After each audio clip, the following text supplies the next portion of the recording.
Hey there, welcome back to Elevate Daily. Today we've got something special lined up.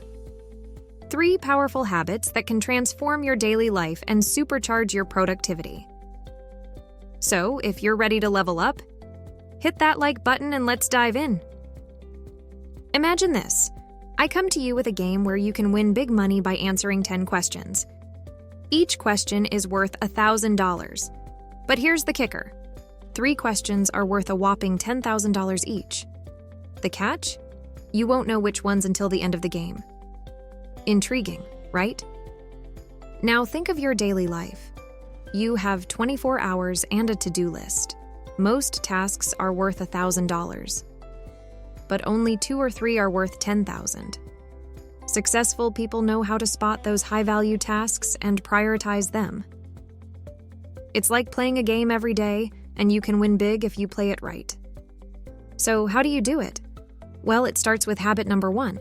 Organize tomorrow today. Every day before lunch, spend just 5 minutes planning for the next day. Ask yourself 2 questions. What are the 3 most important things I need to get done tomorrow? And among these, which one is an absolute must? By doing this, you're tapping into the power of your subconscious mind. It works while you sleep, preparing you for a successful day. Ever heard of the zygoric effect? Uncompleted tasks stay in your mind until they're done. It's like magic. Your brain sets the stage for success while you catch those. Now here are 3 tips to make it work for you. First, don't wait until the end of the day to plan. Do it earlier, maybe before lunch. Second, if you can't tackle your big tasks, spend at least 1 minute on them. And third, remember, if you don't prioritize, someone else will. Whose priorities are guiding your day, yours or someone else's? All right, now let's talk about habit number 2. Learn to say no. Saying no is a skill that can revolutionize your life. It's about setting boundaries and focusing on what truly matters to you. Successful people don't do everything. They do the most important things. Saying no allows you to prioritize your time and energy on what truly aligns with your goals. It's a game changer, my friends. Here are a few practical tips to master the art of saying no. First, know your priorities. When you're clear on what matters most, saying no becomes easier. Second, be firm but polite. You don't have to be rude to decline. And third, don't overcommit. It's okay to decline if it doesn't align with your goals or values. Imagine coming home from work to find your wife and son looking forward to having dinner together. As you eat, your son starts telling you all about his day with great excitement. But just as the moment for family bonding is happening, your phone rings with a message that needs your attention. One of your coworkers needs your help right away to find a paper, especially the sales report. You decide in an instant to stop listening to your son's story and text your coworker. It gets hard to keep your goals straight. Which should you do first? Your coworker's urgent request to avoid possible trouble, or the family dinner and your son's report of his school day? You don't know it, but while you're helping your coworker, your family finishes their meal, leaving your wife to be the only one who saw what your son did. The first person that comes to mind when I ask you who is more important in your life, your son or your coworker, is probably your son. However, what you did accidentally swapped something important for something urgent.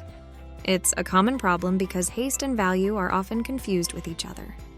In a different situation, you are working hard on a daily report that is due at 5 p.m. when your boss sends you an urgent message with questions. Like most people, you stop working on the report to answer your boss's questions. But this break throws you off track, which could mean working extra hours, missing family dinner, and then complaining about your job. In such situations, the responsibility lies with you, not your boss.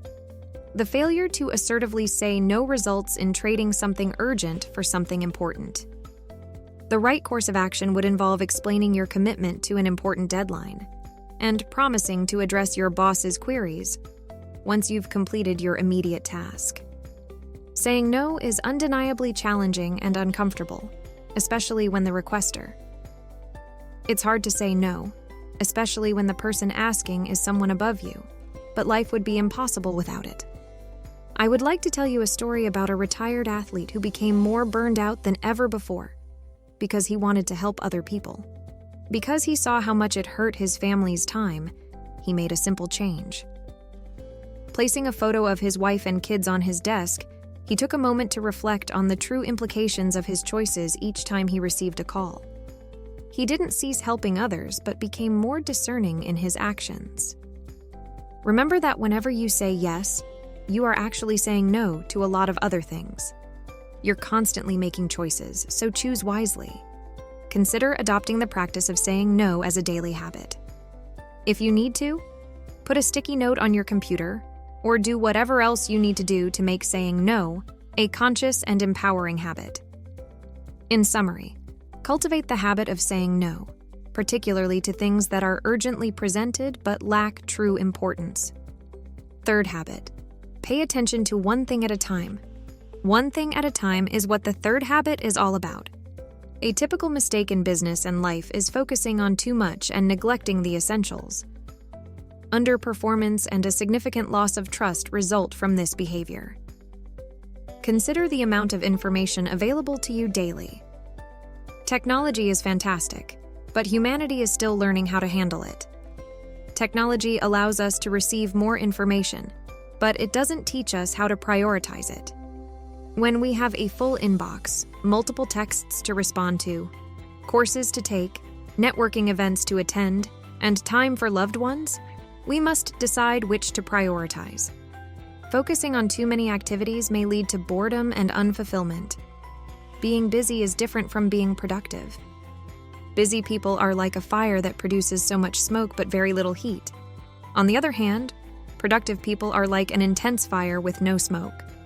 Busy people are very good at producing a huge cloud of smoke. They are always talking on the phone. They are always running from one meeting to another. And they are always working overtime. There is so much smoke that when you are looking from the side, you assume that there is a huge fire going on there. But in reality, there is no fire. There is no heat. It's just smoke. The person is just busy and not productive at all. So to summarize habit number 3, if you want to feel fulfilled and productive, don't focus on too many things. Focus on the single most important thing. Try to apply it to all aspects of your life. For example, apply the same principle to this video and pick only one habit and work on that, instead of focusing on all 3 now, either when you are establishing one of these habits or any other habit. There will come a day when you will hit a wall, maybe on day 3 or on day 15. Eventually, you may not want to exercise due to stress and the temptation to sabotage your success. Building new habits is challenging, but I have practical solutions for each kind of habit. Here are some suggestions. Every day, our attention changes habits by making them stronger or weaker. When you're inspired by something like a book, conference, podcast, or the idea of having six-pack abs, this is called the honeymoon stage. Even if the first few days seem easy, you'll know you're ready for the tough part. Unfortunately, the honeymoon period ends on day 5 or 10 when challenges arise. The struggle phase. This is where the second phase, the struggle phase, starts. This is the point where I can do this. It turns out to be harder than I thought. Or is it really going to matter if I miss a day? You start to fight your old habits and your new ones. Yes, this is the most important step, because this is where most people give up. Many habits end here. To get past this point, you only need to win 2 or 3 of your battles. Here are some methods that will help you get through this stage. 1. Ritualize. This works for many people. The weekend is supposed to be the best part of the week. But for me, it was the worst because I had all of my habits set in stone during the week, especially my diet. The weekend, on the other hand, was the only time I didn't have many rituals. I would eat well and work out all week, but then I would lose all of my progress over the weekend. At first, I didn't understand why this was happening, but then I realized it was because I didn't have many rituals for the weekend. Work on winning today so that you can win more tomorrow. Conversely, losing momentum can lead to quitting. Number 3, ask yourself 2 questions during a battle. Consider your feelings if you win or lose this conflict. This shifts attention from challenges to emotions, emphasizing positive emotions like hope, optimism, and pride instead of negative ones connected with losing the fourth life projection. Visualize your life in 5 years if you don't make changes and overcome challenges. Describe your life if you stick to the same diet, don't exercise, or don't quit smoking. Be honest with yourself and create a detailed projection. If you succeed, imagine your life. This is a powerful exercise. Finally, the last step is seen as very natural. At this stage, your desired habit requires very little effort to happen. You feel like you have already won the battle. But don't let your guard down so fast because there are 3 big monsters hiding behind the bushes, ready to attack. The number 1 discouragement monster. One of the unfortunate realities of the world is that just because you work hard and do the right things, good things don't automatically flow to you. For example, if you changed your diet and did all the right things but they didn't produce the weight loss results you hoped for, it is very easy to slip into the mindset of why do I bother? It doesn't matter what I do anyway. The discouragement monster is very dangerous because it will make you stop trying. However, before you stop, remind yourself that progress comes in spurts, not at regular intervals. You don't lose half a kilogram every week. You lose nothing for 2 to 3 weeks, and then suddenly you lose a kilogram. This is just the nature of progress in anything. If you're trying to lose weight and your new eating habits become second nature, it's easy to let down your guard and go back to your old ways. For example, if you think to yourself, I've been eating healthy for 3 months, I'm rocking it. It won't be a problem if I eat a piece of cake today. You're right, it won't be a problem to make an exception now and then, but if you make too many, it will become a problem. A goal should help you get ready for the next one, not be used as an excuse for a third break. This may take various forms. Any disruption in routine, such as sickness or vacation, might lead to a relapse into the struggle phase. Taking it easy after a disruption is crucial. For instance, if you exercised for an hour before being ill, don't push yourself to exercise the same amount after recovering. Focus on a few exercises until you regain your fitness. Failure to maintain the habit might lead to discouragement and a loss of performance.